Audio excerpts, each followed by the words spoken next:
I am Daaim Shabazz, founder of the Chess Drum, and I am Chess Scene in New York.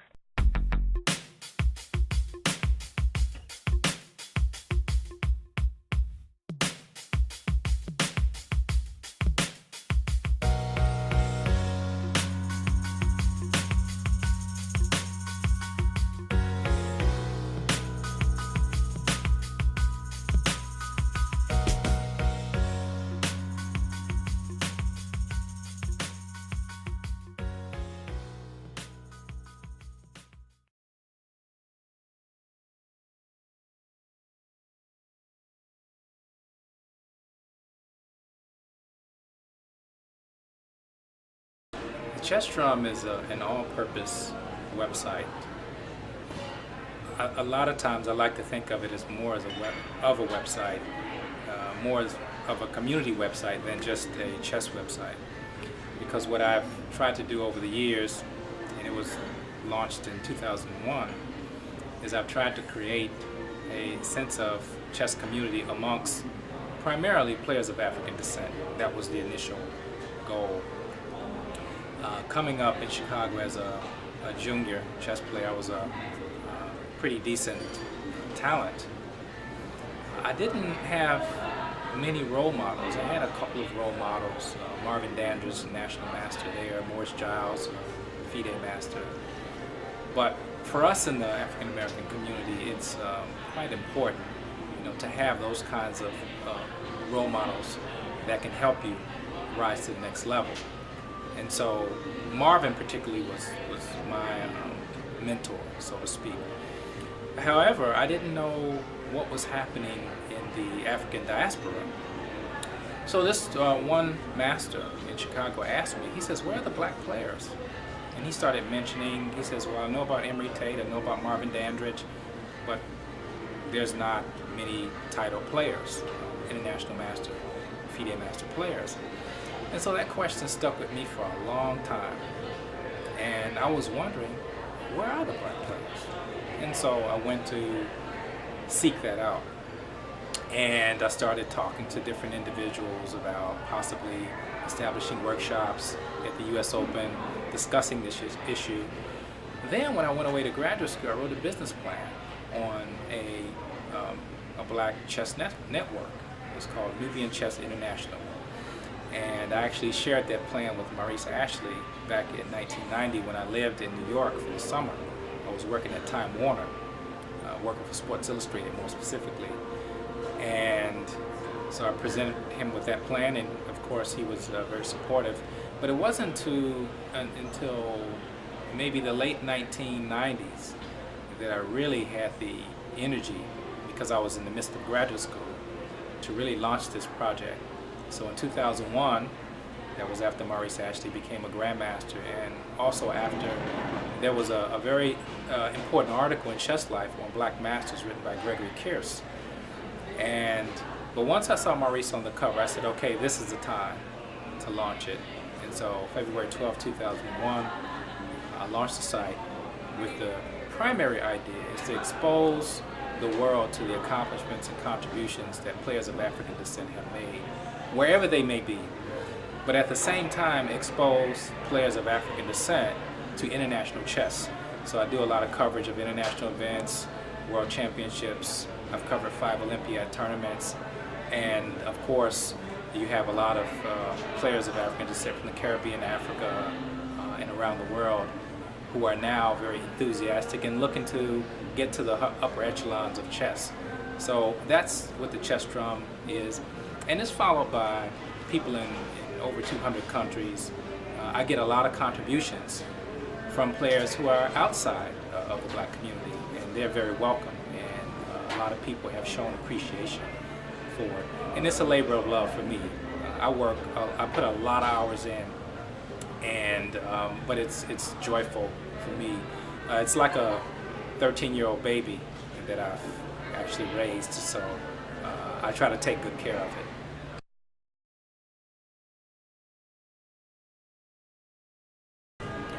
The vision of the Chess Drum is evolving, and I actually I'm a business professor. I teach at a university, Florida A&M University, and we talk about brands. We talk about companies and how companies renew their vision in intervals. Every 3 to 7 years, you have to look at your vision and you have to change your vision or renew your vision. And so in 5 to 10 years, I see the chess drum moving more towards multimedia, more interviews, more video documentaries, and more audio interviews, which I often like to do. But I see it moving more towards documentation, more so than news coverage, because I do a lot of news coverage. And I'm probably going to de-emphasize news coverage and focus more on documenting and also writing. There's plans for me to begin writing, documenting the history, so that it's a permanent record of it.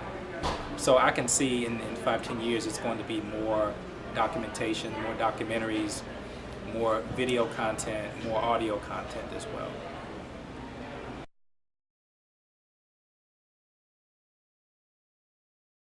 Well, social media is very much a part of the drum. Of course, there's the blog, which is one component of the site. Then, of course, we have the Facebook group there. We're on Twitter.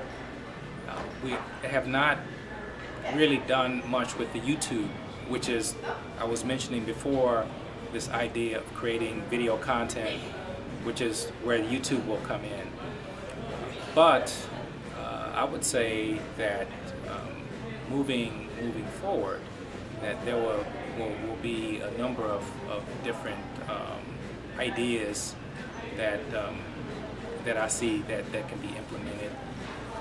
I think that one of the things that I seek to do is to increase the quality control of the content. Social media, anybody, your audience watching this, who has a website will know that social media is how information is consumed. For example, I post something on the blog, and sometimes I do these tests. I'll put a post up, but I won't send it to Facebook or Twitter, and I'll watch how many people view it. Unless it goes to Facebook or some social media, and people are not seeing it because they're getting all their content through social media. So that's very much a part of what the way websites are getting their content pushed out now, because that's how everybody is consuming. So that's very much a part of our vision.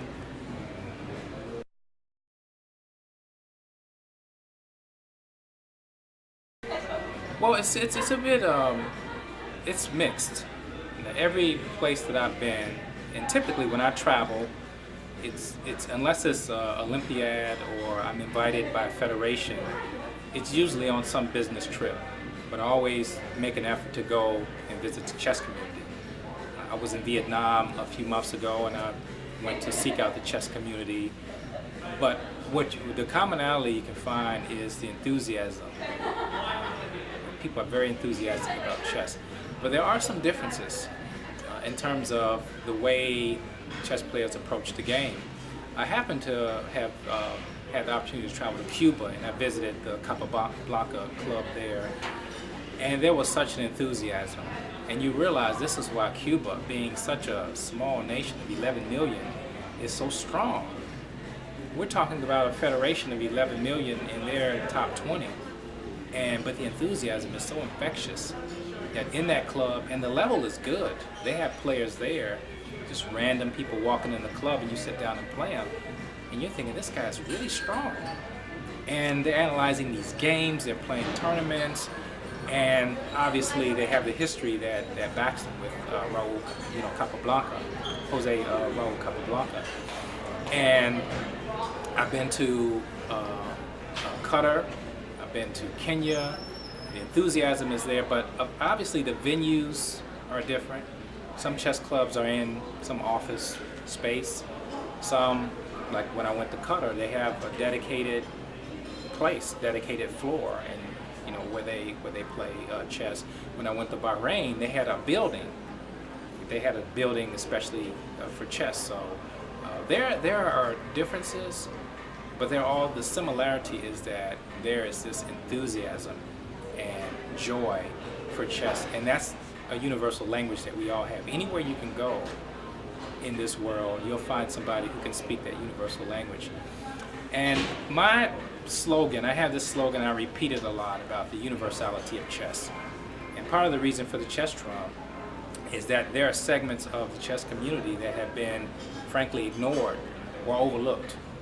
And so part of my travels and covering all of these diverse communities is to show the chess world that we have a lot of diversity in different parts of the world. There are lots of stories that are frankly being missed because we tend to focus on the top 10 players in the top 10 countries, and that's all we focus on. So I try to bring in that element of the human interest story of chess and show that you have all this diversity around the world in chess, but there's this infectious joy at the same time.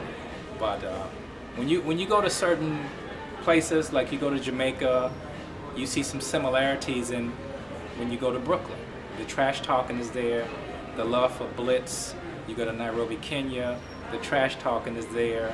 You go to Trinidad, the trash talking is there. So you got some of those similarities. Then some places you go, it's a little bit more formal.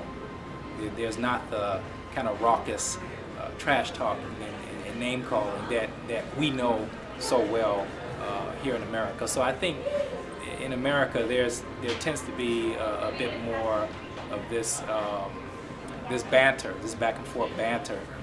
In other places, maybe not as much, but the joy is still there.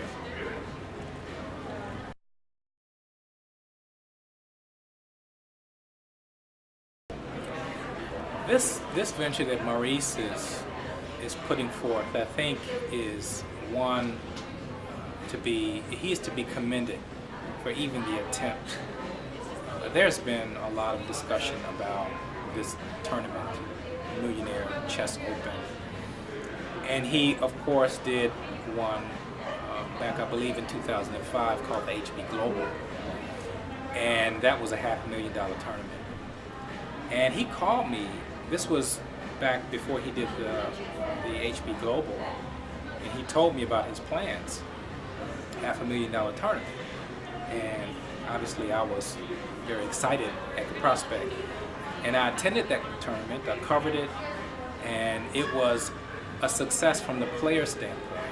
And from the organizer standpoint, they thought that, okay, we're going to move in a different direction and we won't have a second one. So Maurice still has this idea that he wants to change the way chess tournaments are run and the way they're perceived and how they're marketed.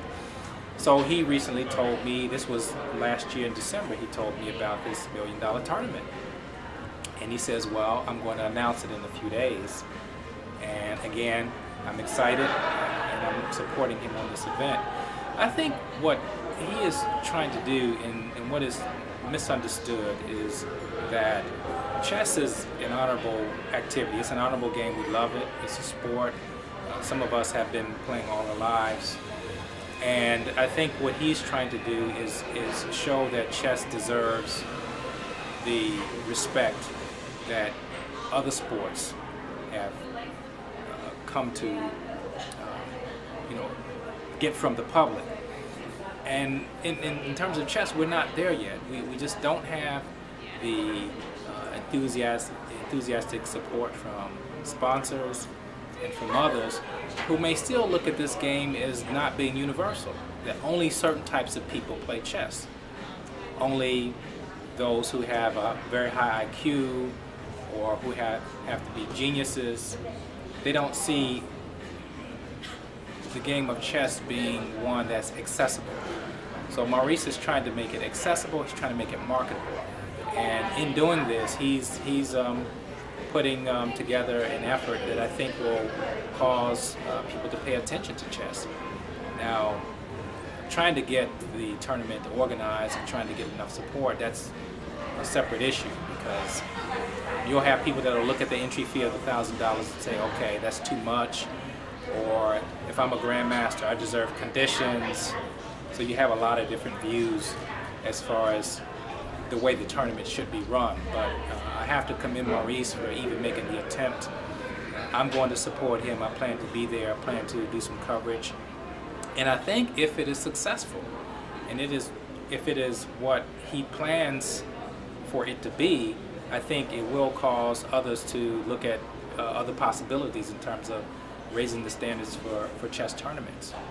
And I'm hoping that it is successful.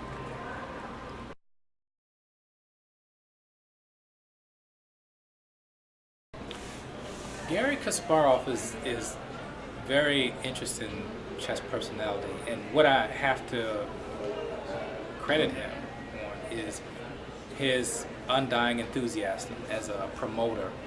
Even post-retirement, he was writing books. He has this Kasparov Chess Foundation. He's traveling the world, and he's doing exhibitions. So he's never really removed himself from chess, which I think is a great thing. I think, with respect to him being involved with training players, okay, he still wants to be involved. And even to a greater extent, he's now running for FIDE president. In terms of my views of where he will take chess, I think it may gain a higher profile. Some of my concerns may be he has some activities in terms of his political views. I'm wondering how that will play out if he is FIDE president, if his political activities will affect his position as FIDE president, if that will somehow interfere with his ability to be the leader of the chess organization. But I do think he brings a much greater profile and credibility of chess as a player and as a former world champion. And he's proven with his Kasparov Chess Foundation, he's traveled, he has a branch in South Africa, and he's launched other initiatives in different countries. I think he has the energy, and I think he has the respect and credibility to bring about a higher profile for chess. The question is, with a lot of people ask, what kind of a manager would he be? And he has the knowledge, he has the vision, but what kind of a manager would he be for chess? And I think that's the real question.